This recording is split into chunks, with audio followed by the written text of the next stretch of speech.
सरस्वती व्यासं ततो जयमुदीरये। मूकं करोति वाचालं पंगुलंघयते यत्कृपातमहं वन्दे परमानन्दमाधवो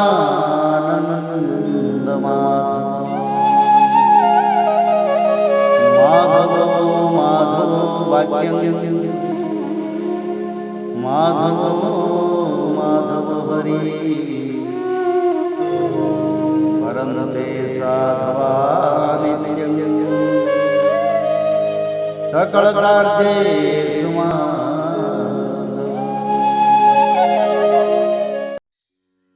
चतुस्कंद अथ चतुर्विंशोध्याय। पृथु की वंश परंपरा और प्रचेताओं को भगवान रुद्र का उपदेश। श्री मैत्रेय जी कहते हैं, विदुर जी, महाराज पृथु के बाद उनके पुत्र परम यशस्वी विजिताश्व राजा हुए। उनका अपने छोटे भाइयों पर बड़ा स्नेह था, इसलिए उन्होंने चारों को एक एक दिशा का अधिकार सौंप दिया। राजा विजिताश्व ने हर्यक्ष को पूर्व, धूम्रकेश को दक्षिण, वृक्ष को पश्चिम और द्रविण को उत्तर दिशा का राज्य दिया। उन्होंने इंद्र से अंतर्धान होने की शक्ति प्राप्त की थी, इसलिए उन्हें अंतर्धान भी कहते थे। उनकी पत्नी का नाम शिखंडिनी था। उससे उनके 3 सुपुत्र हुए। उनके नाम पावक, पवमान और शुचि थे।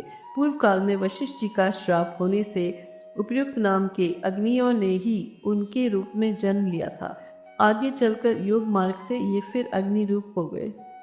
अंतर्धान के नभस्वती नाम की पत्नी से एक और पुत्र रत्न हविर्धान प्राप्त हुआ। महाराज अंतर्धान बड़े उदार पुरुष थे। जिस समय इंद्र उनके पिता के अश्वमेघ यज्ञ का घोड़ा हर कर ले गए थे, उन्होंने पता लग जाने पर भी उनका वध नहीं किया था। राजा अंतर्धान ने कर लेना, दंड लेना, जुर्माना वसूल करना आदि कर्तव्यों को बहुत कठोर एवं दूसरों के लिए कष्टदायक समझकर एक दीर्घकालीन यज्ञ में दीक्षित होने के बहाने अपना राजकाज छोड़ दिया। यज्ञ कार्य में लगे रहने पर भी उन आत्मज्ञानी राजा ने भक्त भय भंजन पूर्णतम परमात्मा की आराधना करके सुदृढ़ समाधि के द्वारा भगवान के दिव्य लोक को प्राप्त किया। विदुर जी, हविर्धान की पत्नी हविर्धानी ने बर्हिषद, दय, शुक्ल, कृष्ण, सत्य और चित्रव्रत नाम के 6 पुत्र पैदा किए। कुरुश्रेष्ठ विदुर जी, इनमें हविर्धान के पुत्र महाभाग बर्हिषद यज्ञादि कर्मकांड और योगाभ्यास में कुशल थे। उन्होंने प्रजापति का पद प्राप्त किया। उन्होंने एक स्थान के बाद दूसरे स्थान में लगातार इतने यज्ञ किए कि ये सारी भूमि पूर्व की ओर अग्रभाग करके फैलाए हुए कुशों से पट गई थी। इसी से आगे चलकर वे प्राचीन वही नाम से विख्यात हुए। राजा प्राचीन वही ने ब्रह्मा जी के कहने से समुद्र की कन्या शतद्रुति से विवाह किया। सर्वांग सुंदरी किशोरी शतद्रुति सुंदर वस्त्रभूषणों से सज धज कर विवाह मंडप में जब भावर देने के लिए घूमने लगी, तब स्वयं अग्निदेव भी मोहित होकर उसे वैसे ही चाहने लगे जैसे शुकी को चाहा था। नव विवाहिता शतद्रुति ने अपने नुपुरों की झनकार से ही दिशा विदिशाओं के देवता, असुर, अंदर मुनि, सिद्ध, मनुष्य और नाग सभी को वश में कर लिया था। शतद्रुति के गर्भ से प्राचीन वही के प्रचेता नाम के 10 पुत्र हुए। वे सब बड़े ही धर्मज्ञ तथा एक से नाम और आचरण वाले थे। जब पिता ने उन्हें संतान उत्पन्न करने का आदेश दिया, तब उन सब ने तपस्या करने के लिए समुद्र में प्रवेश किया। वहाँ 10,000 वर्ष तक तपस्या करते हुए उन्होंने तप का फल देने वाले श्रीहरि की आराधना की।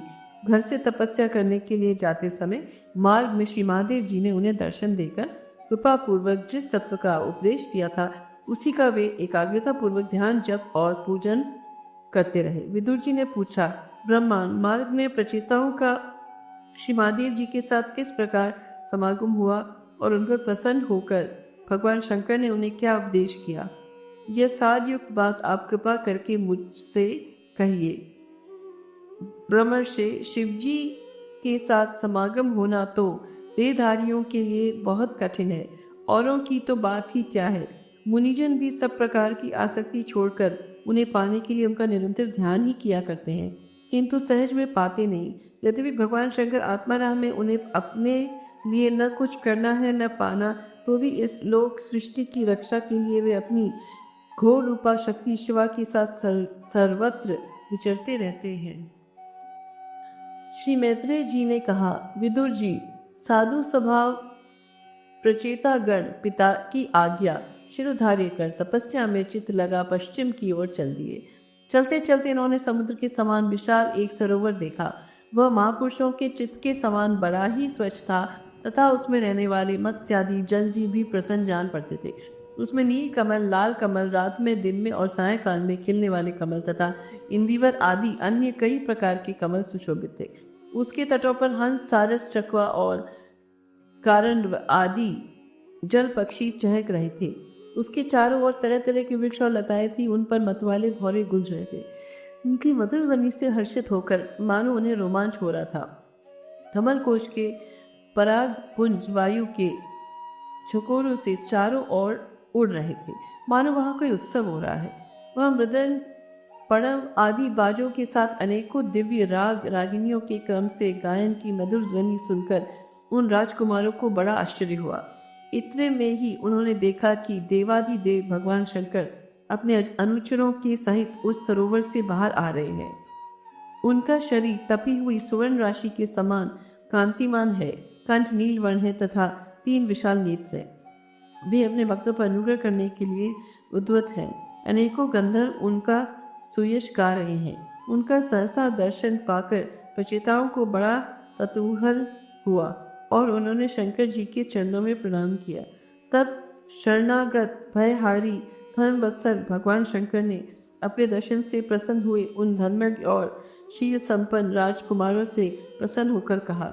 श्री महादेव जी बोले, तुम लोग राजा प्राचीन बही के पुत्र हो, तुम्हारा कल्याण हो। तुम जो कुछ करना चाहते हो वह भी मुझे मालूम है। इस समय तुम लोगों पर कृपा करने के लिए ही मैंने तुम्हें इस प्रकार दर्शन दिया है। जो व्यक्ति अव्यक्त प्रकृति तथा जीव संज्ञक पुरुष, इन दोनों के नियामक भगवान वासुदेव की साक्षात शरण लेता है, वह मुझे परम प्रिय है। अपने वर्णाश्रम धर्म का भली भांति पालन करने वाला पुरुष 100 जन्म के बाद ब्रह्मा के पद को प्राप्त होता है और इससे भी अधिक पुण्य होने पर वह मुझे प्राप्त होता है। परंतु जो भगवान का अनन्य भक्त है वह तो मृत्यु के बाद ही सीधे भगवान विष्णु के उस सर्व प्रपंचातीत परम पद को प्राप्त हो जाता है, जिसे रुद्र रूप में स्थित मैं तथा अन्य अधिकारिक देवता अपने अपने अधिकार की समाप्ति के बाद प्राप्त करेंगे। तुम लोग भगवत भक्त होने के नाते मुझे भगवान के समान ही प्यारे हो। इसी प्रकार भगवान के भक्तों को भी मुझसे बढ़कर और कोई कभी प्रिय नहीं होता। अब मैं तुम्हें एक बड़ा ही पवित्र, मंगलमय और कल्याणकारी स्तोत्र सुनाता हूँ। इसका तुम लोग शुद्ध भाव से जप करना। श्री मैत्रेय जी कहते हैं, तब नारायण परायण करुणार्द्र हृदय भगवान शिव ने अपने सामने हाथ जोड़े खड़े हुए उन राजपुत्रों को यह स्तोत्र सुनाया। भगवान रुद्र स्तुति करने लगे। भगवान, आपका उत्कर्ष उच्च कोटि के आत्मज्ञानियों के कल्याण के लिए, निज आनंद लाभ के लिए है, उससे मेरा भी कल्याण हो। आप सर्वदा अपने निरतिशय परमानंद स्वरूप में ही स्थित रहते हैं। ऐसे सर्वात्मक आत्मस्वरूप आपको नमस्कार है। आप पदनाम समस्त लोकों के आदि कारण हैं। भूत सूक्ष्म तन्मात्र और इंद्रियों के नियंता, शांत एकरस और स्वयं प्रकाश वासुदेव, चित्त के अधिष्ठाता भी आप ही हैं। आपको नमस्कार है। आप ही सूक्ष्म, अव्यक्त, अनंत और मुखाग्नि के द्वारा संपूर्ण लोकों का संहार करने वाले, अहंकार के अधिष्ठाता, संकर्षण तथा जगत के प्रकृष्ट ज्ञान के उद्गम स्थान, बुद्धि के अधिष्ठाता प्रद्युम्न है। आपको नमस्कार है। आप ही इंद्रियों के स्वामी, मन तत्व के अधिष्ठाता भगवान अनिरुद्ध हैं। आपको बार बार नमस्कार है। आप अपने तेज से जगत को व्याप्त करने वाले सूर्यदेव हैं। पूर्ण होने के कारण आप में वृद्धि और क्षय नहीं होता। आपको नमस्कार है। आप स्वर्ग और मोक्ष के द्वार तथा निरंतर पवित्र हृदय में रहने वाले हैं। आपको नमस्कार है। आप ही स्वर्ण रूप वीर्य से युक्त और चातुर्होत्र कर्म के साधन तथा विस्तार करने वाले अग्निदेव हैं। आपको नमस्कार है। आप पितर और देवताओं के पोषक सोम हैं तथा तीनों वेदों के अधिष्ठाता हैं। हम आपको नमस्कार करते हैं। आप ही समस्त प्राणियों को तृप्त करने वाले सर्वरस जल रूप हैं। आपको नमस्कार है। आप समस्त प्राणियों के देव पृथ्वी और विराट स्वरूप हैं तथा त्रिलोकी की रक्षा करने वाले मानसिक, ऐन्द्रियिक और शारीरिक शक्ति स्वरूप वायु प्राण हैं। आपको नमस्कार है। आप ही अपने गुण शब्द के द्वारा समस्त पदार्थों का ज्ञान कराने वाले तथा बाहर भीतर का भेद करने वाले आकाश हैं तथा आप ही महान पुण्यों से प्राप्त होने वाले परम तेजोमय स्वर्ग, वैकुंठ आदि लोक हैं। आपको पुनः पुनः नमस्कार है। आप पितृलोक की प्राप्ति कराने वाले प्रवृत्ति कर्मरूप और देवलोक की प्राप्ति के साधन निवृत्ति कर्मरूप है तथा आप ही अधर्म के फलस्वरूप दुखदायक मृत्यु है। आपको नमस्कार है। नाथ, आप ही पुराण पुरुष तथा सांख्य और योग के अधीश्वर भगवान श्री कृष्ण है। आप सब प्रकार की कामनाओं की पूर्ति के कारण साक्षात मंत्र मूर्ति और महान धर्म स्वरूप है। आपकी ज्ञान शक्ति किसी भी प्रकार कुंठित होने वाली नहीं है। आपको नमस्कार है, नमस्कार है। आप ही कर्ता, करण और कर्म तीनों शक्तियों के एकमात्र आश्रय हैं। आप ही अहंकार के अधिष्ठाता रुद्र हैं।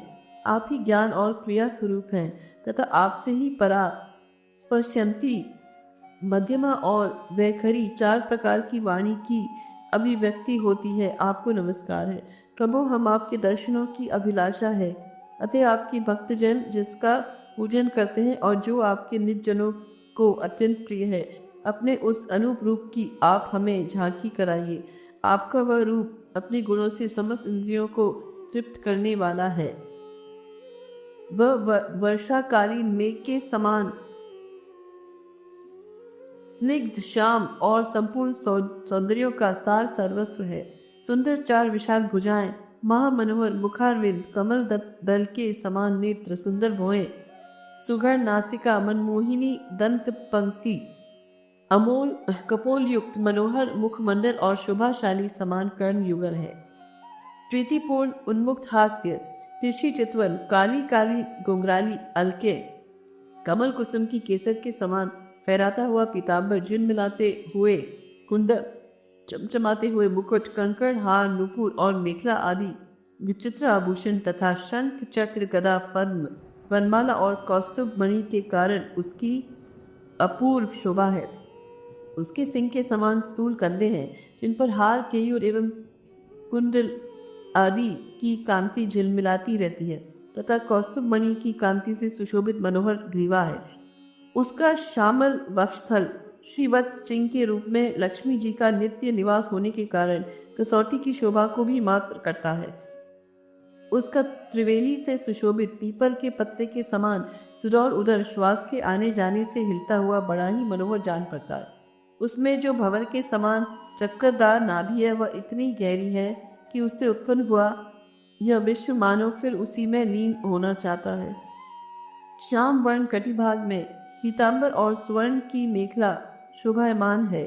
समान और सुंदर चरण, पिंडली, जाल और घुटनों के कारण आपका दिव्य विग्रह बड़ा ही सुधर जान पड़ता है। आपके चरण कमलों की शोभा शरद ऋतु के कमल दल की कांति का भी तिरस्कार करती है। उनके नखों से जो प्रकाश निकलता है वह जीवों के हृदयांधकार को तत्काल नष्ट कर देता है। हमें आप कृपा करके भक्तों के भयहारी एवं आश्रय स्वरूप उसी रूप का दर्शन कराइए। जगत गुरु, हम अज्ञानाव्रत प्राणियों को अपनी प्राप्ति का मार्ग बतलाने वाले आप ही हमारे गुरु हैं। प्रभु, चित्त शुद्धि की अभिलाषा रखने वाले पुरुष को आपके इस रूप का निरंतर ध्यान करना चाहिए। इसकी भक्ति ही स्वधर्म का पालन करने वाले पुरुष को अभय करने वाली है। स्वर्ग का शासन करने वाला इंद्र भी आपको ही पाना चाहता है तथा विशुद्ध आत्मज्ञानियों की गति भी आप ही है। इस प्रकार आप सभी देहधारियों के लिए अत्यंत दुर्लभ है। केवल भक्तिमान पुरुष ही आपको पा सकते हैं। सत्पुरुषों के लिए भी दुर्लभ अनन्य भक्ति से भगवान को प्रसन्न करके, जिनकी प्रसन्नता किसी अन्य साधन से दुसाध्य है, ऐसा कौन होगा जो उनके चरण तल के अतिरिक्त और कुछ चाहेगा। जो काल अपने अदम्य उत्साह और पराक्रम से फड़कती हुए भौं के इशारे से सारे संसार का संहार कर डालता है, वह भी आपके चरणों की शरण में गए हुए प्राणी पर अपना अधिकार नहीं मानता। ऐसे भगवान के प्रेमी भक्तों का यदि आधे क्षण के लिए भी समागम हो जाए तो उसके सामने मैं स्वर्ग और मोक्ष को कुछ नहीं समझता। फिर मरते लोग के तुच्छ भोगों की तो बात ही क्या है। प्रभु, आपके चरण संपूर्ण पाप राशि को हर लेने वाले हैं। हम तो केवल यही चाहते हैं कि जिन लोगों ने आपकी कीर्ति और तीर्थ गंगा जी में आंतरिक और बाह्य स्नान करके मानसिक और शारीरिक दोनों प्रकार के पापों को धो डाला है तथा जो जीवों के प्रति दया, राग, द्वेष रहित चित्त तथा सरलता आदि गुणों से युक्त है, उन आपके भक्तजनों का संग हमें सदा प्राप्त होता रहे। यही हम पर आपकी बड़ी कृपा होगी। जिस साधक का चित्त भक्ति योग से अनुग्रहित एवं विशुद्ध होकर न तो बाह्य विषयों में भटकता है और न अज्ञान गुह्य रूप प्रकृति में ही लीन होता है, वह अनायास ही आपके स्वरूप का दर्शन पा जाता है, जिसमें यह सारा जगत दिखाई देता है और जो स्वयं संपूर्ण जगत में भास रहा है, वह आकाश के समान विस्तृत और परम प्रकाशमय ब्रह्म तत्व आप ही हैं। भगवान, आपकी माया अनेक प्रकार के रूप धारण करती है। इसी के द्वारा आप इस प्रकार जगत की रचना, पालन और संहार करते हैं जैसे यह कोई सद्वस्तु हो, किंतु इसमें आप में किसी प्रकार का विकार नहीं आता। माया के कारण दूसरे लोगों में ही भेद बुद्धि उत्पन्न होती है। आप परमात्मा पर वह अपना प्रभाव डालने में असमर्थ होती है। आपको तो हम परम स्वतंत्र ही समझते हैं। आपका स्वरूप पंचभूत, इंद्रिय और अंतकरण के प्रेरक रूप से उपलक्षित होता है। जो कर्मयोगी पुरुष सिद्धि प्राप्त करने के लिए तरह तरह के कर्मों द्वारा आपके इस सगुण साकार स्वरूप का श्रद्धापूर्वक भली भांति पूजन करते हैं, वे ही वेद और शास्त्रों के सच्चे मर्मज्ञ हैं। प्रभु, आप ही अद्वितीय आदि पुरुष हैं। सृष्टि के पूर्व आपकी माया शक्ति सोई रहती है, फिर उसी के द्वारा सत्वरज और तम रूप गुणों का भेद होता है और इसके बाद उन्हीं गुणों से मैं तत्व, अहंकार, आकाश, वायु, अग्नि, जल, पृथ्वी, देवता, ऋषि और समस्त प्राणियों से युक्त इस जगत की उत्पत्ति होती है। फिर आप अपनी ही माया शक्ति से रचे हुए इन जरा युज, अंडज, वेदज और उद्विज भेद से 4 प्रकार के शरीरों में अंश रूप से प्रवेश कर जाते हैं और जिस प्रकार मधुमक्खियां अपने ही उत्पन्न किए हुए मधु का आस्वादन करती हैं, उसी प्रकार वह आपका अंश उन शरीरों में रहकर इंद्रियों के द्वारा इन तुच्छ विषयों को भोगता है। आपके इस अंश को ही पुरुष या जीव कहते हैं। प्रभु, आपका तत्व ज्ञान प्रत्यक्ष से नहीं, अनुमान से होता है। प्रलय काल उपस्थित होने पर काल स्वरूप आप ही अपने प्रचंड एवं असह्य वेग से पृथ्वी आदि भूतों को अन्य भूतों से विचलित कराकर समस्त लोगों का संहार कर देते हैं। जैसे वायु अपने असहनीय एवं प्रचंड झोंकों से मेघों के द्वारा ही मेघों को तितर बितर करके नष्ट कर डालती है। भगवान, यह मोहग्रस्त जीव प्रमादवश हर समय इसी चिंता में रहता है कि अमुक कार्य करना है, इसका लोभ बढ़ गया है और इसे विषयों की ही लालसा बनी रहती है, किंतु आप सदा ही सजग रहते हैं। भूख से जीव लपलपाता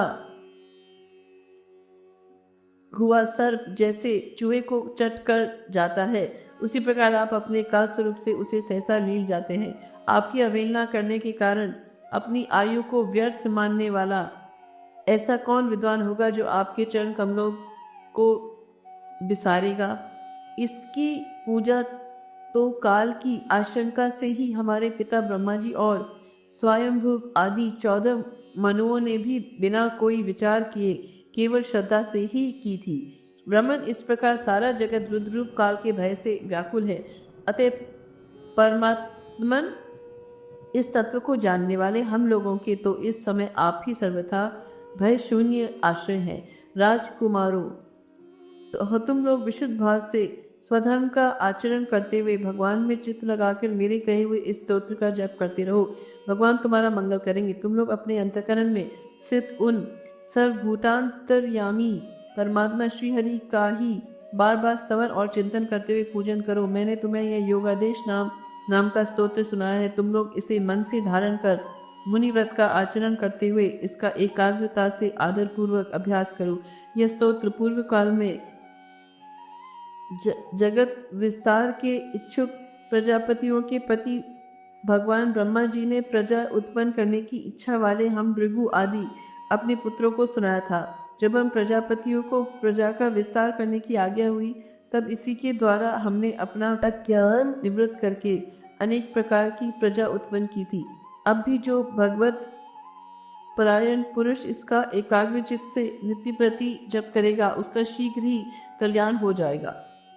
इस लोक में सब प्रकार के कल्याण साधनों में मोक्षदायक ज्ञान ही सबसे श्रेष्ठ है। ज्ञान नौका पर चढ़ा हुआ पुरुष अनायास ही इस दुस्तर संसार सागर को पार कर लेता है। यद्यपि भगवान की आराधना बहुत कठिन है, किंतु मेरे कहे हुए इस स्तोत्र का जो श्रद्धा पूर्वक पाठ करेगा वह सुगमता से ही उनकी प्रसन्नता प्राप्त कर लेगा। भगवान ही संपूर्ण कल्याण साधनों के एकमात्र प्यारे प्राप्तव्य है। अतः मेरे गाए हुए इस स्तोत्र के गान से उन्हें प्रसन्न करके वह स्थिर चित्त होकर उनसे जो कुछ चाहेगा प्राप्त कर लेगा। जो पुरुष उषा काल में उठकर इसे श्रद्धा पूर्वक हाथ जोड़कर सुनता या सुनाता है, वह सब प्रकार के कर्म बंधनों से मुक्त हो जाता है। राजकुमारों, मैंने तुम्हें जो यह परम पुरुष परमात्मा का स्तोत्र सुनाया है, इसे एकाग्र चित्त से जपते हुए तुम महान तपस्या करो। तपस्या पूर्ण होने पर इसी से तुम्हें अभीष्ट फल प्राप्त हो जाएगा। इति श्रीमद् भागवते महापुराणे परामहंस्या संहितायां चतुर्स्कंधे रुद्रगीतम नाम चतुर्विंशोऽध्याय संपूर्ण। ओम नमो भगवते वासुदेवाय।